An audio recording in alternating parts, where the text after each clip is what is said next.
तो शुरू करें साथियों।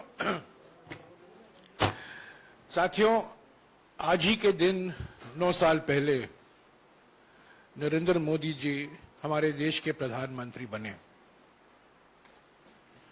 9 साल बाद आज कांग्रेस पार्टी प्रधानमंत्री जी से 9 सवाल पूछ रहे हैं। ये सवाल राहुल गांधी जी ने भारत जोड़ो यात्रा के समय पहले उठाया था, बार बार उठाते रहे, कोई जवाब नहीं आया सरकार की ओर से, प्रधानमंत्री की ओर से। और आज के दिन हम मजबूर हैं कि वही 9 सवाल हमें फिर से उठाना पड़ रहा है। और हम चाहते हैं कि इन 9 सवालों पर प्रधानमंत्री अपनी चुप्पी तोड़े। पहले ये डॉक्यूमेंट रिलीज करेंगे और ये है 9 साल 9 सवाल। 9 साल 9 सवाल।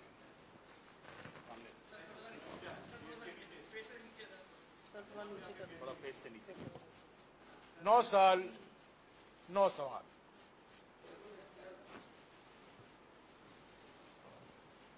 Nine years, 9 questions.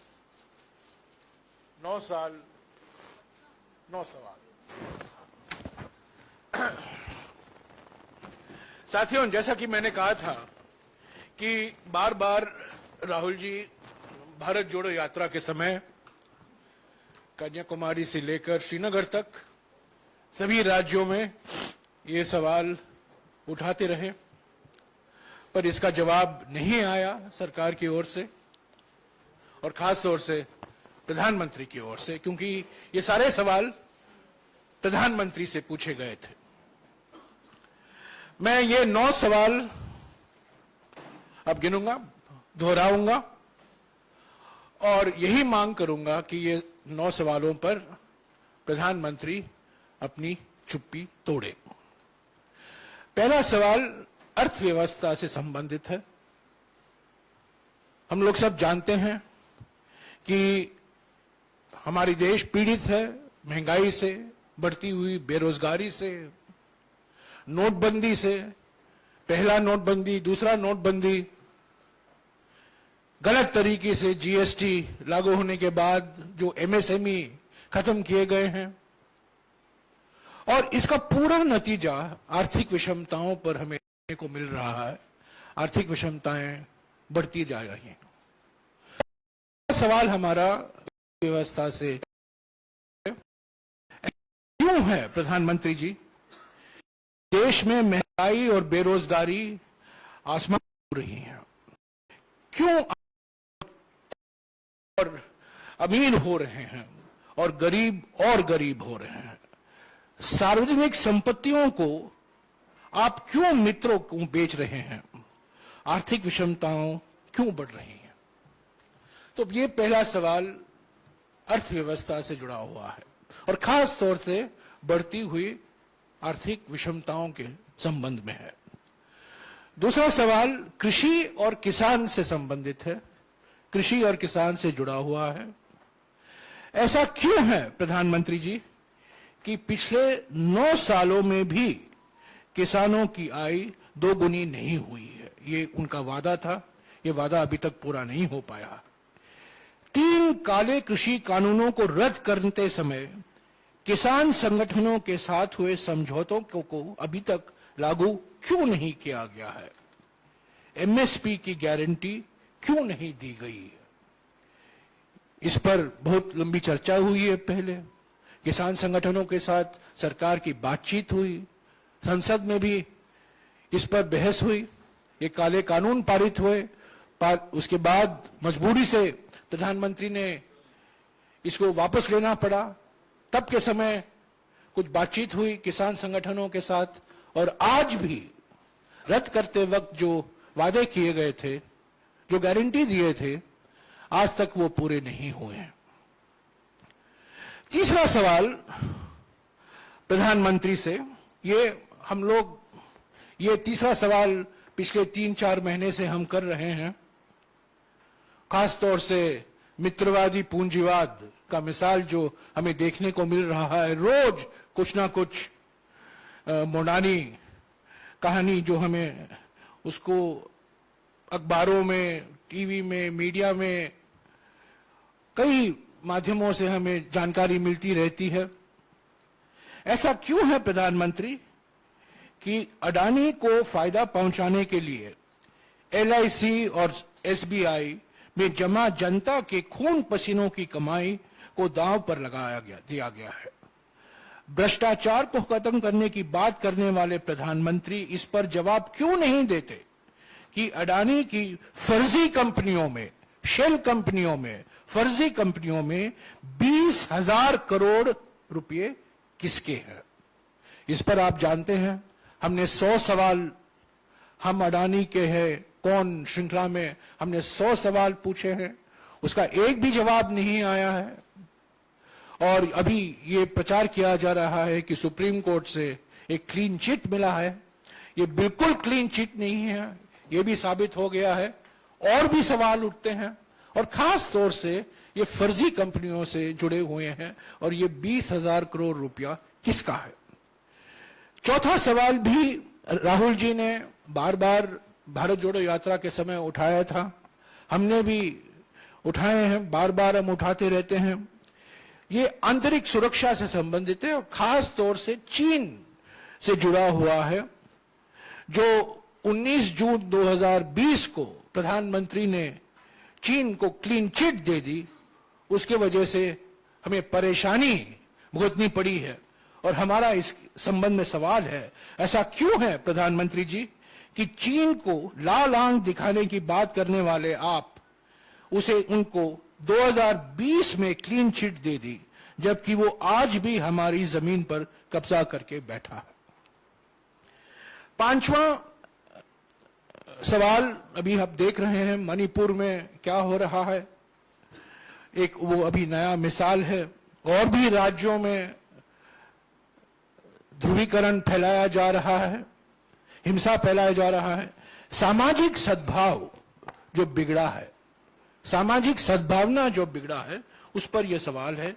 ऐसा क्यों है प्रधानमंत्री जी कि चुनावी फायदे के लिए जानबूझकर बंटवारे की राजनीति को हवा दी जा रही है और समाज में डर और माहौल बनाया जा रहा है। एक तरफ राजनीतिक विरोधियों के खिलाफ डर और धमकी, और दूसरी तरफ समाज में अलग अलग धर्म, अलग अलग जाति, अलग अलग भाषा, अलग अलग प्रांत में बंटवारे की राजनीति का उपयोग किया जा रहा है अपनी राजनीतिक मकसद के लिए।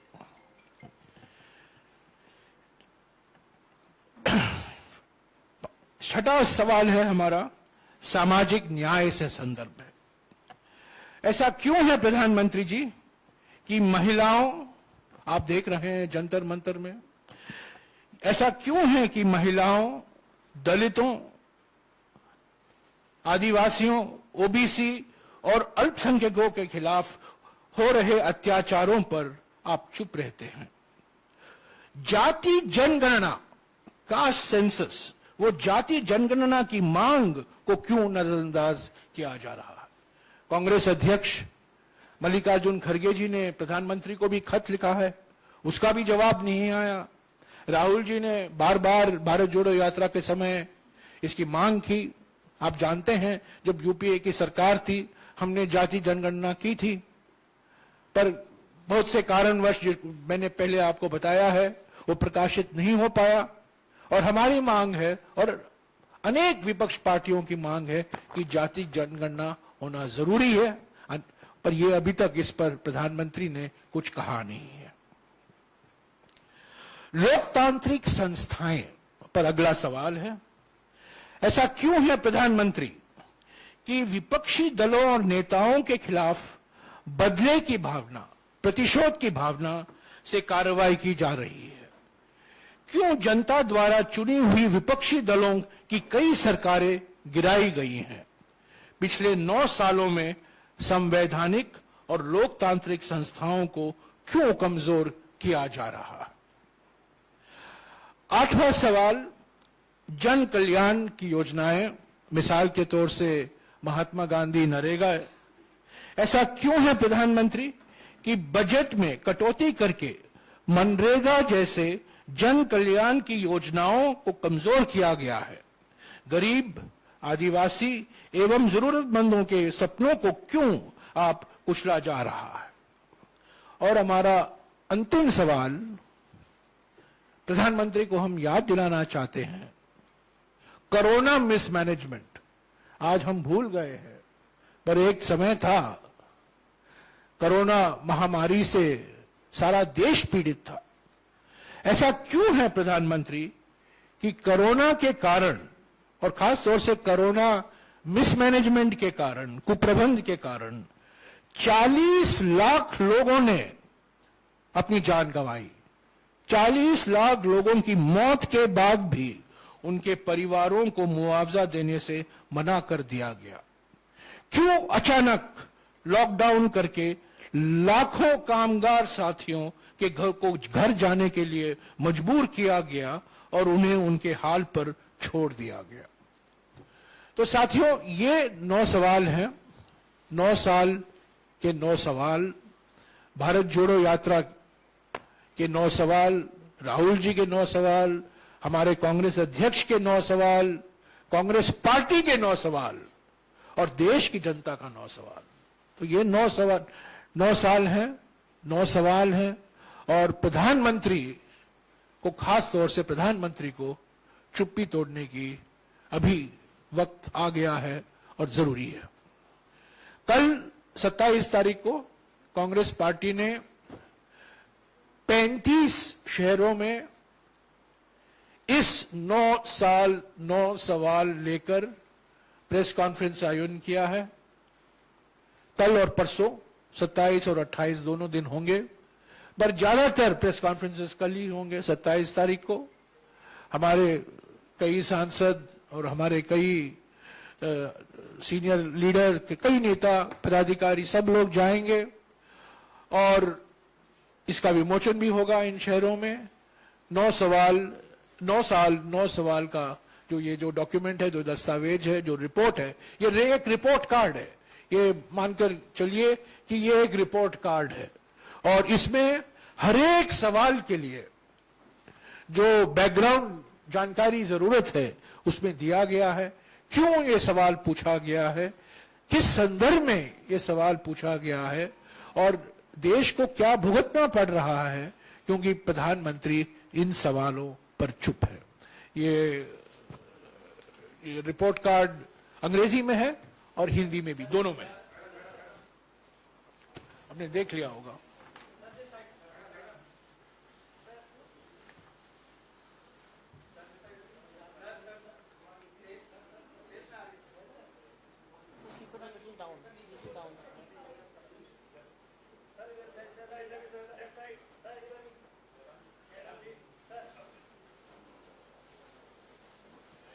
मैं अभी पहले पवन से और बाद में सुप्रिया से गुजारिश करूंगा कि आपको संबोधित करें। धन्यवाद जयराम जी। आज दरअसल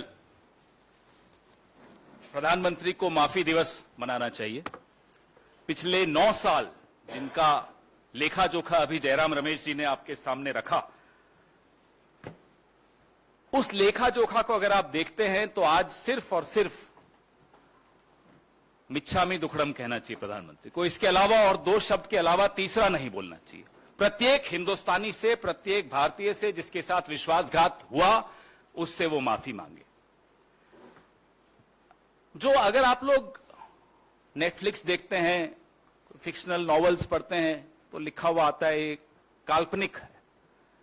पिछले 9 साल में जितनी बातें इन्होंने की, अपने मैनिफेस्टोज में की, अपने वादों में की, अपने भाषणों में की, अपने मन की बात में की, तमाम बातें काल्पनिक थी। उनका हकीकत से दूर दूर तक कोई लेना देना नहीं था। मेरी और आपकी जिंदगी पर उसका कोई प्रभाव नहीं पड़ा। तो इसलिए हम उनसे मांग कर रहे हैं कि आप, जब हम आपसे पिछले 9 साल का हिसाब मांगते हैं तो आप अब 900 साल पीछे मत ले जाइए इतिहास में कि 900 साल पहले ये हुआ था, 800 साल पहले ये हुआ था, 700 साल पहले ये, किसी को कोई रुचि नहीं। सब यह जानना चाहते हैं कि पिछले 9 साल में आपने क्या किया। जो पेट्रोल 60 रुपए लीटर आपको उस वक्त महंगा दिखता था, आज वो 100 में बेचते हुए कहते हो कि साहब श्रीलंका में देखो कितने में बिक रहा है, पाकिस्तान में कितने में बिक रहा है। 400 रुपए का सिलेंडर यहां 1200 में बिकता है, तो आप पलट कर कहते हो कि श्रीलंका में 2000 का बिक रहा है, पाकिस्तान में 2000 का बिक रहा है। यह स्तर बना दिया आपने मेरे देश का, इसलिए आपको माफी मांगनी चाहिए भारत से। किसानों की आय पर जयराम रमेश जी ने एक सवाल पूछा, दुगनी छोड़ दीजिए। अब तो किसान कहते हैं जो उस वक्त थी ना, बस उतनी भर हमें मिल जाए वापस तो वही बड़ी कृपा होगी। उतनी भी नहीं छोड़ी जो 2014 से पहले मिलती थी, आप दुगनी की बात करते हैं। इसलिए हम कहते हैं कि काल्पनिक है आपकी हर बात।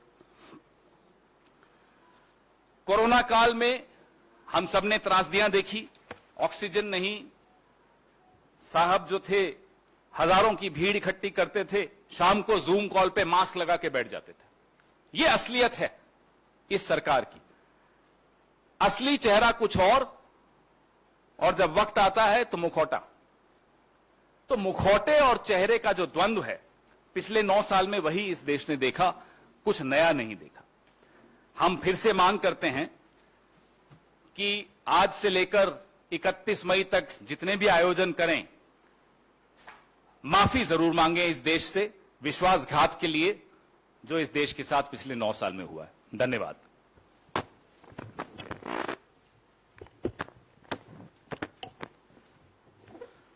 धन्यवाद जयराम जी, धन्यवाद पवन खेरा जी जिन्होंने कुछ कहा। मैं आर्थिक मुद्दे पर ही अपनी बात केंद्रित रखूंगी, क्योंकि आर्थिक बदहाली जो इस देश ने पिछले 9 साल में देखी है वो त्रासदी बनकर उभरी है। क्योंकि 76 साल आजादी के बाद 9 साल एक अहम हिस्सा होता है उसका, और उस अहम हिस्से में बेरोजगारी का, महंगाई का, भ्रष्टाचार का वो तांडव देखा है इस देश ने, और जो छुपाने की उसको कोशिश करी है वो वाकई त्रासदी है। आज असलियत यह है, अगर सरकार की ओर से ही देख लीजिए, सरकार का सबसे बड़ा दावा क्या है? सीना ठोक कर बोलते हैं हम यूके के आगे की इकोनॉमी बन गए। दावा यह है, असलियत क्या है? यूके की एवरेज परचेजिंग पावर कैपेसिटी जो है वो $50,000 है, हमारी $7,000 है। तो जब झूठ भी बोलते हैं तो इतना लंबा बोल जाते हैं कि अपने आप ही अपने बनाए हुए चक्रव्यूह में फंस जाते हैं। सीना ठोक करके एक अपना दावा और करते हैं 9 साल का। क्या कहते हैं?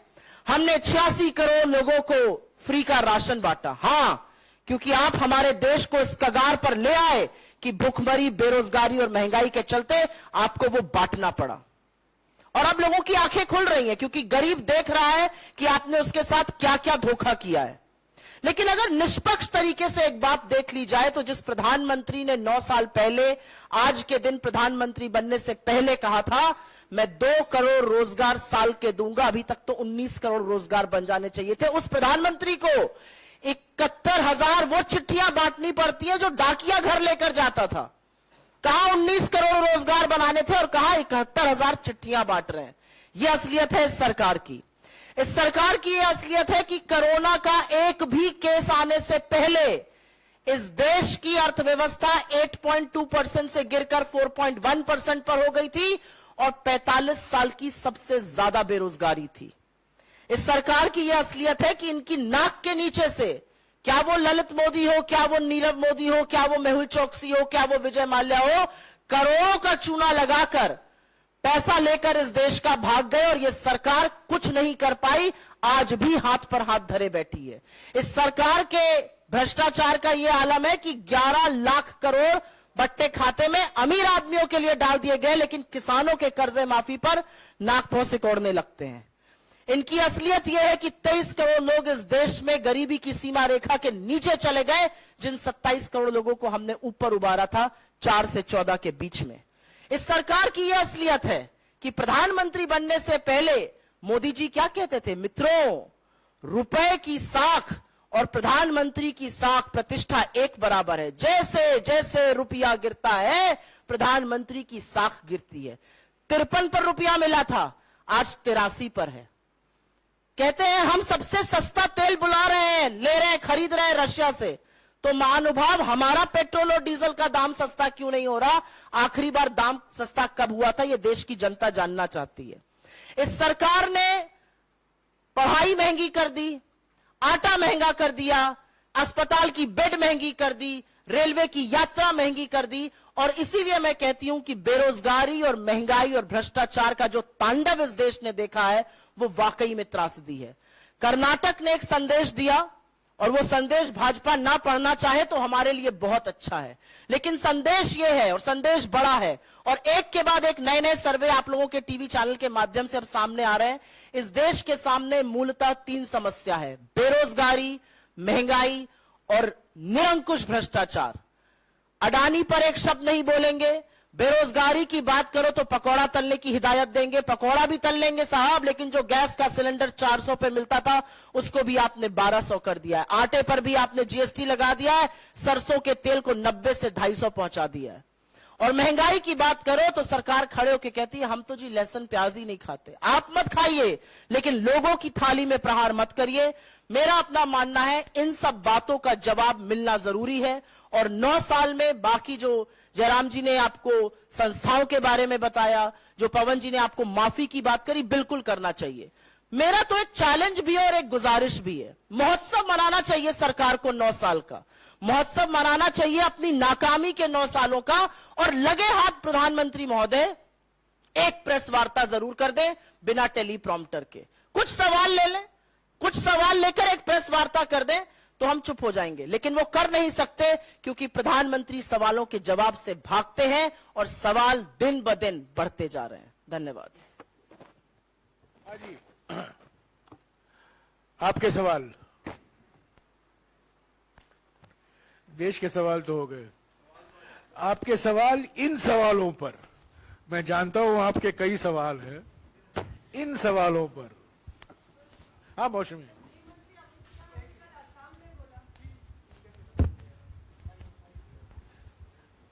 पहले हम इन सवालों पर सवाल लें, बाद में आपके मन में जो है हेडलाइन के पीछे वो बाद में हम करेंगे। सर, लगातार सरकार के तमाम मंत्री 9 सालों पर प्रेस वार्ता करेंगे और गृह मंत्री ने उसकी शुरुआत भी की।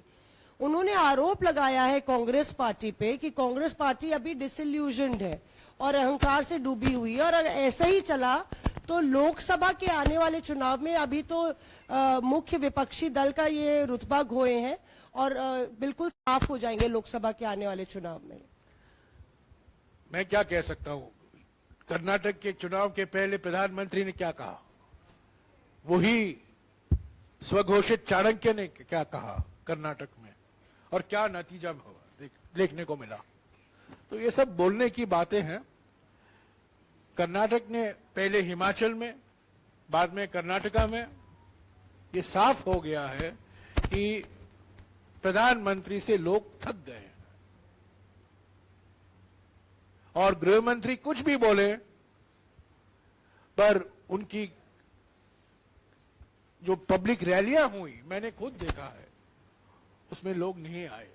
और खुद वीडियो पर वो दिखाई दिए गए कि उन्होंने पूछा क्या यहां लोग क्यों नहीं है।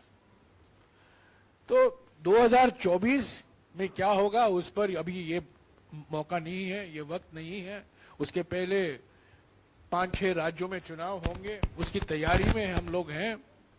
पर हमें पूरा विश्वास है कि जो जनादेश कर्नाटका में मिला है वो हमारे अन्य देश राज्यों के लिए भी एक बहुत प्रभावशाली संकेत है।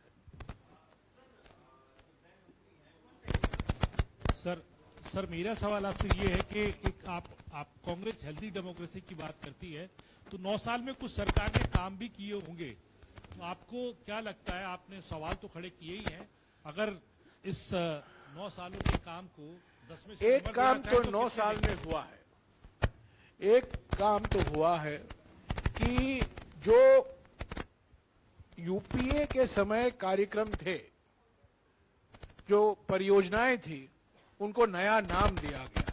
एक काम तो हुआ है। हमारे यूपीए के समय निर्मल भारत अभियान हुआ और प्रधानमंत्री आए और पिछले 9 साल में स्वच्छ भारत अभियान हुआ। यूपीए के कार्यकाल में basic savings bank deposit account BSBDA था, प्रधानमंत्री आए, जन धन योजना बन गया। ऐसे में कई मिसाल गिना सकता हूं। तो एक चीज जरूर हुआ है कि जो कार्यक्रम थे, जो योजनाएं थी, उनको एक नया ब्रांडिंग, एक नया नाम दिया है और प्रधानमंत्री खुद प्रचार मंत्री बन गए इन कार्यक्रमों के लिए। मार्केटिंग के लिए जरूर हमारे यूपीए के कार्यकाल में भी ग्रामीण LPG वितरण योजना हुआ करता था, उसको उज्ज्वला नाम दे दिया। तो नाम देने में, ब्रांडिंग में, मार्केटिंग में पिछले 9 साल में बहुत उपलब्धियां हुई हैं।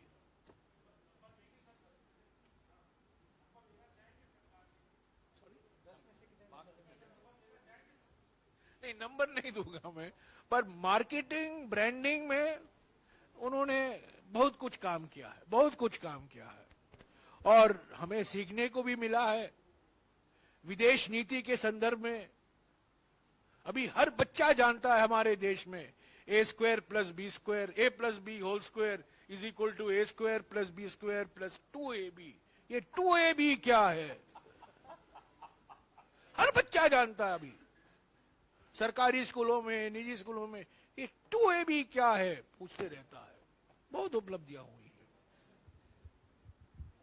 सर जयराम जी, पर एक चीज मैं कहूं, 19 जून 2020 का क्लीन चिट प्रधानमंत्री का देना हमारे लिए बहुत खतरनाक साबित हुआ है। चीन के साथ जो हमारा नेगोशिएटिंग पोजीशन है वो कमजोर हुआ है और ये इसीलिए हुआ है क्योंकि प्रधानमंत्री ने उनको क्लीन चिट दे दी, खुद क्लीन चिट दे दी। जहां चुप रहना चाहिए वो क्लीन चिट दे देते हैं और जहां चुप्पी तोड़नी चाहिए वो कुछ बोलते नहीं। हाँ जी जी sir, Jainendra, yes sir. Sir किससे संदर्भ में? जी सर, जी सर। सर विपक्ष के घुमा तौर पर फिरा कर और अपना सर विपक्ष के तौर पर आप लोगों ने सरकार से 9 सवाल पूछे हैं। सरकार की जो खामियां हैं आपके मुताबिक वो उजागर की हैं, लेकिन हम ये भी देखते हैं तस्वीरें सर की ऑस्ट्रेलिया के प्रधानमंत्री भारत के प्रधानमंत्री को बॉस बोलते हैं। ये भी हम तस्वीरें देखते हैं कि एक देश के प्रधानमंत्री के पैर छूते हैं। तो इसको पेश किया जाता है कि देखिए इतनी ऊंचाइयां हासिल कर ली हैं, देश इतना मजबूत हुआ है कि भारत के प्रधानमंत्री का डंका बज रहा है। इन तस्वीरों पर और इस धारणा पर आप क्या कहेंगे? देखिए, एक तो मैं कह दूं कि हर एक प्रधानमंत्री को अलग अलग देश में जाना जरूरी होता है, पर नरेंद्र मोदी जी पहले प्रधानमंत्री हैं जिन्होंने अपने विदेश यात्रा में घरेलू मामलों को मुद्दा बना दिया है। यहां की राजनीति, यहां के जो हमारे मतभेद हैं वो अलग अलग देशों में जाकर प्रचार करते हैं। ये तो पहली बार हमें देखने को मिल रहा है। पहले भी प्रधानमंत्री जाया करते थे। आपने बॉस का सवाल उठाया। ऑस्ट्रेलिया के प्रधानमंत्री ने कहा एक स्टेडियम में, और ज्यादातर स्टेडियम यहां से गई थी, वहां यहीं के लोग थे, और क्राउड को देखकर प्रधानमंत्री ने, ऑस्ट्रेलियन प्रधानमंत्री ने कहा हमारे प्रधानमंत्री को, बॉस मैं भी था 8 दिसंबर 2009 को कोपेनहेगन में, जहां अमेरिका के राष्ट्रपति ने मनमोहन सिंह जी को गले लगाकर कहा यू आर माई गुरु। मैं खुद मौजूद हूं, मैं कुछ गवाह हूं। उन्होंने मनमोहन सिंह जी को कहा यू आर माई गुरु। तो ये सब चलता रहता है। सवाल ये है, मूल प्रश्न ये है कि हमारे संबंध चीन के साथ, श्रीलंका के साथ, नेपाल के साथ, बांग्लादेश के साथ, पाकिस्तान तो अलग है, भूटान के साथ क्या परिवर्तन हुआ है? क्या उसमें हमें कोई अलग चीज देखने को मिली है? अमेरिका के साथ हम गहरे संबंध चाहते हैं, यूरोप के साथ भी हम संबंध चाहते हैं, पर अपने आप को विश्वगुरु के रूप में देखना, मैंने कभी कोई पहले प्रधानमंत्री ने नहीं कहा है। और ये G20 का जो तमाशा इन्होंने करके दिखाया है, G20 में 20 देश हैं, 20 सदस्य हैं, हर एक देश में हर साल ये मीटिंग होती है। 18 देशों में मीटिंग हो चुका है, 19वां देश भारत है। इसमें क्या है उपलब्धि? होना ही था, एक दिन होना ही था, हुआ है, अच्छा है। तो ये विदेश की नीति में मैं समझता हूं सबसे महत्वपूर्ण बात जो हमें सोचनी चाहिए कि चीन के साथ पिछले 3 साल में जो संबंध बिगड़े हैं और जो क्लीन चिट प्रधानमंत्री ने दिया है, इसका नतीजा हमारे देश पर क्या हुआ है, हमारी कूटनीति पर क्या हुआ है। हाजी संजय, वन सेकेंड। हेलो,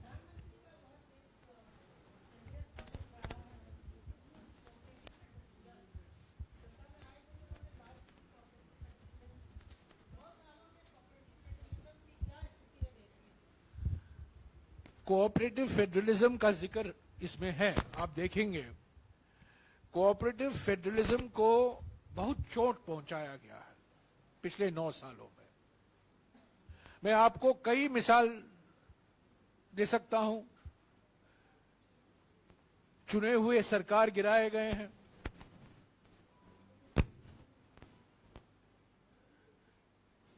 राजनीतिक जो विरोधी हैं उनके खिलाफ प्रतिशोध की राजनीति अपनाई गई है, और जो विषय राज्य सरकारों की जिम्मेदारी थी वो अभी केंद्र सरकार ने हड़प ली है। और मिसाल के तौर से सहकारी संस्थाएं, पहली बार आपने देखा होगा पिछले साल एक नया मंत्रालय खोला गया, का गठन हुआ, सहकारी मंत्रालय। पुराने जमाने में वो मंत्रालय का नाम हुआ करता था कृषि और सहकारी मंत्रालय, ministry of agriculture and cooperation. पिछले 1.5 साल से हमारे गृह मंत्री इस मंत्रालय के कैबिनेट मंत्री हैं, यानी कि सहकारी संस्था गृह मंत्री से जुड़ा गया है। क्यों? क्योंकि सारा नियंत्रण, सारा कंट्रोल कोऑपरेटिव पर जो आज राज्य सरकारों की है वो केंद्र सरकार की होगी। कर्नाटक में एक बड़ा मुद्दा क्या था, चुनावी मुद्दा, कि नंदिनी ब्रांड को मिटाने के लिए अभी अमूल को रास्ता खोला गया है। परसों या कल तमिलनाडु के मुख्यमंत्री ने गृह मंत्री को एक खत लिखा है कि हमारे दूध का ब्रांड तमिलनाडु में आविन उस पर हमला कर रहा है। कहा आप कर रहे हैं। तो ये कोऑपरेटिव फेडरलिज्म की बात तो प्रधानमंत्री ने की, पर हकीकत जो है कोऑपरेटिव फेडरलिज्म का बिल्कुल विपरीत है। और नीति आयोग की जो भूमिका होनी चाहिए थी कोऑपरेटिव फेडरलिज्म को और मजबूत करने के लिए, वो नहीं हो पाया है, क्योंकि नीति आयोग भी प्रधानमंत्री कार्यालय का एक अंग बन चुका है। जब कांग्रेस की सरकार थी 1950 से योजना आयोग था, प्लानिंग कमीशन हुआ करता था, पर थोड़ी दूरी से वो काम करता था। सरकार की भी आलोचना हुआ करती थी, पर नीति आयोग तो बिल्कुल प्रधानमंत्री कार्यालय का एक अंग बन चुका है। तो इन हालातों में मैं समझता हूं कोऑपरेटिव फेडरलिज्म एक नारा रह बन गया है, और केंद्रीयकरण जो विषय राज्यों को संविधान ने अधिकार दिया है, वही विषय अब केंद्र सरकार की जिम्मेदारी बन रही है। ये गलत रास्ता है।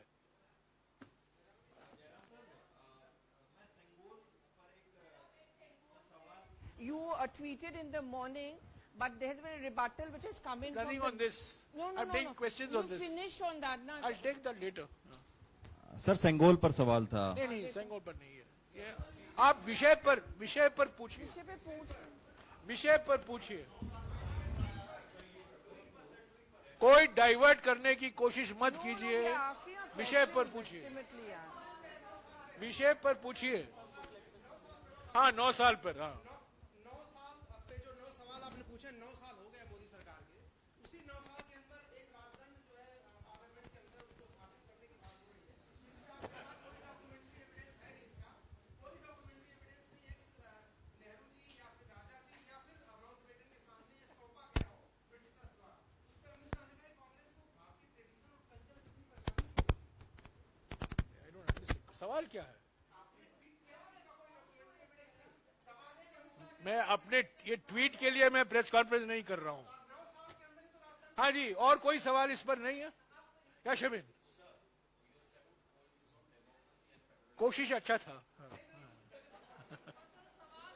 हाँ।